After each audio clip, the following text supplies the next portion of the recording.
এ নিয়ে আজকের মতো তৃতীয়বার আমরা আমাদের অভিযোগপত্র দাখিল করেছি যে এই গ্রুপগুলো নির্বাচনী লেভেল প্লেইং ফিল্ডকে ক্ষুণ্ণ করছে। একটা পোস্ট দিয়েছে, ফেসবুক পোস্ট, আপনারা দেখে থাকবেন। তার ব্যালট নাম্বার হচ্ছে 197। সে কটাক্ষ করে পোস্ট দিয়ে বলেছে, আমার এই 197 এর পরে যদি 1 থাকতো তাহলে ওই গোষ্ঠীটার ভোট আমি পেতাম। ওই গোষ্ঠী বলতে কোন গোষ্ঠী? গতকালকে আপনারা জেনে থাকবেন, বাংলাদেশ জামাত ইসলামী এবং ছাত্র শিবির কর্তৃক পরিচালিত ফোকাস বিশ্ববিদ্যালয় ভর্তি কোচিং, সেখানে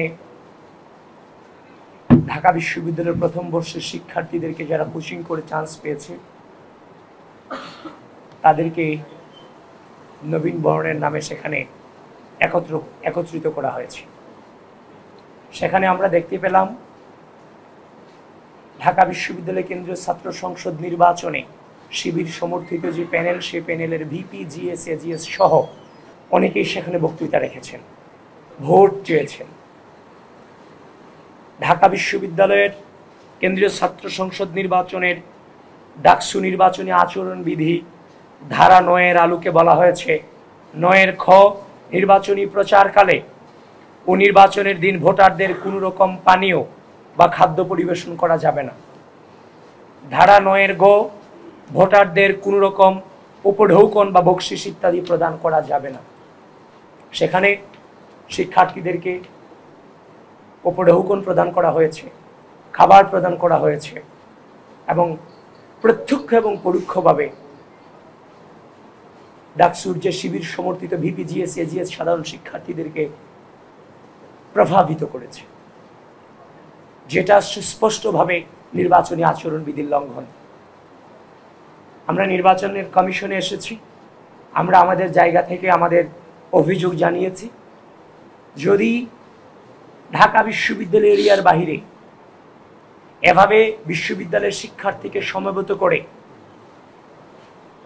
উপঢৌকন এবং খাবার খাইয়ে ভোট চাওয়ার মাধ্যমে যদি প্রভাবিত করার সুযোগ আচরণবিধিতে থাকে, তাহলে আমরাও আমাদের যা মতো করে নিলাম বিশ্ববিদ্যালয়ের বাহিরে উপঢৌকন দিয়ে, খাবার দিয়ে। সেটাই নির্বাচন কমিশনকে আমরা বললাম আর কি, যদি এটা যদি হয় তাহলে এটা তো সবার জন্য প্রযোজ্য হওয়া উচিত। কিন্তু আমরা সুস্পষ্টভাবে দেখতে পাচ্ছি এটা হচ্ছে নির্বাচনী আচরণবিধির লঙ্ঘন। সেটাই আমরা নির্বাচন কমিশনকে জানিয়েছি যে এটার বিরুদ্ধে যেন তারা দ্রুত সম্ভব ব্যবস্থা গ্রহণ করে। এছাড়াও আরও একটা জিনিস, সেটা হচ্ছে যে আমরা বারবার ঢাকা বিশ্ববিদ্যালয়ের যে শিক্ষার্থী সংসদ, ঢাকা বিশ্ববিদ্যালয়ের শিক্ষার্থী সংসদ যে গ্রুপগুলো আছে, শিক্ষার্থী সংসদ 1, শিক্ষার্থী সংসদ 2, এগুলো সম্পর্কে বারবার নির্বাচন কমিশনে আমরা অভিযোগ দিয়েছি। এ নিয়ে আজকের মতো তৃতীয়বার আমরা আমাদের অভিযোগপত্র দাখিল করেছি যে এই গ্রুপগুলো নির্বাচনী লেভেল প্লেইং ফিল্ডকে ক্ষুণ্ণ করছে। তো এটার বিরুদ্ধে কেন ব্যবস্থা নেওয়া হচ্ছে না? যেখানে নির্বাচনের যে আমাদের যে কমিশন আছে, কারা এই গ্রুপগুলোকে চালায়, মডারেটর এবং হচ্ছে যে আপনার এডমিন প্যানেল, সকলকেই তারা চেনেন, জানেন, তাদের সাথে কয়েক দফা বৈঠক করেছেন। কিন্তু তাদের সাথে বৈঠক করার পর দেখলাম যে গ্রুপগুলোর নাম পরিবর্তন হয়ে গেছে। উল্টা এখনো পর্যন্ত মিস ইনফরমেশন, ডিসইনফরমেশন ছড়ানো হচ্ছে। তো সুতরাং এটা নির্বাচনী লেভেল প্লেইং ফিল্ড ক্ষুণ্ণ করছে।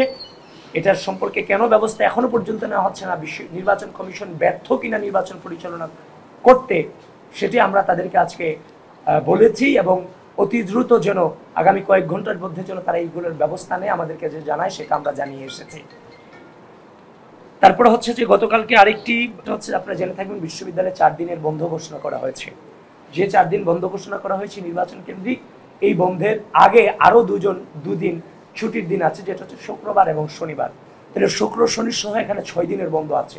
সুতরাং আপনি যখন 6 দিনের বন্ধ দিবেন, সেখানে হচ্ছে যে স্বাভাবিকভাবে আপনি অনাবাসিক স্টুডেন্টদেরকে ভোট কেন্দ্রে মানে ভোট দানের প্রতি অনুৎসাহিত প্রদান করার মতো একটা পরিবেশ আপনি তৈরি করতে যাচ্ছেন, যেটা কোনোভাবেই কাম্য নয়। জাতীয় নির্বাচনের ক্ষেত্রে যেখানে 1 দিন বন্ধ থাকে, সেখানে আপনি কিভাবে 4 দিনের বন্ধ এবং টোটাল 6 দিনের এখানে বন্ধ থাকে, সেটা আমাদের বোধগম্য নয়।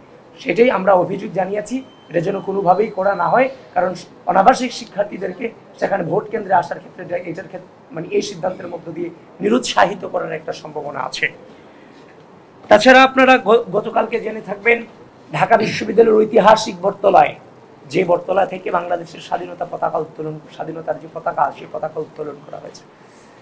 সেই বটতলায় দাঁড়িয়ে শিবির সমর্থিত যে প্যানেল, সেই প্যানেলের স্বাধীনতা সংগ্রাম ও গণতান্ত্রিক আন্দোলন বিষয়ক যে সম্পাদক, সে সম্পাদক স্পষ্টতভাবে মুক্তিযুদ্ধে বিভিন্ন জাতিগোষ্ঠীর যে অংশগ্রহণ, সে অংশগ্রহণকে স্পষ্টতভাবে অস্বীকার করেছে, যেটা মুক্তিযুদ্ধের স্বাধীনতা সংগ্রামের যে চেতনা, সেই চেতনাকে ভুলুণ্ঠিত করার সামিল।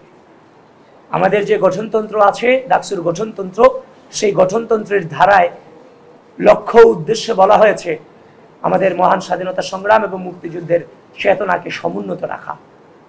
গতকালকে তিনি যেটা বলেছেন যে চাকমাদের কোনো স্টেকই ছিল না, যেখানে আমরা জানি সেই জনগোষ্ঠীর যে রাজবংশের অনেকেই সরাসরি মুক্তিযুদ্ধে অংশগ্রহণ করেছেন এবং মুক্তিযুদ্ধে তাদের স্টেক রয়েছে, যেটার মধ্য দিয়ে মুক্তিযুদ্ধ, যে মন্তব্যের মধ্য দিয়ে এবং তাদেরকে অস্বীকার করার মধ্য দিয়ে মুক্তিযুদ্ধের ইতিহাস, মুক্তিযুদ্ধকে ভুলুণ্ঠিত করা হয়েছে, মুক্তিযুদ্ধের চেতনাকে ভুলুণ্ঠিত করা হয়েছে। শুধু তাই নয়, একটু আগে যতটুকু আমি জেনেছি, তাদেরই শিবির সমর্থিত প্যানেলের সর্বমিত্র চাকমা একটা পোস্ট দিয়েছে, ফেসবুক পোস্ট, আপনারা দেখে থাকবেন।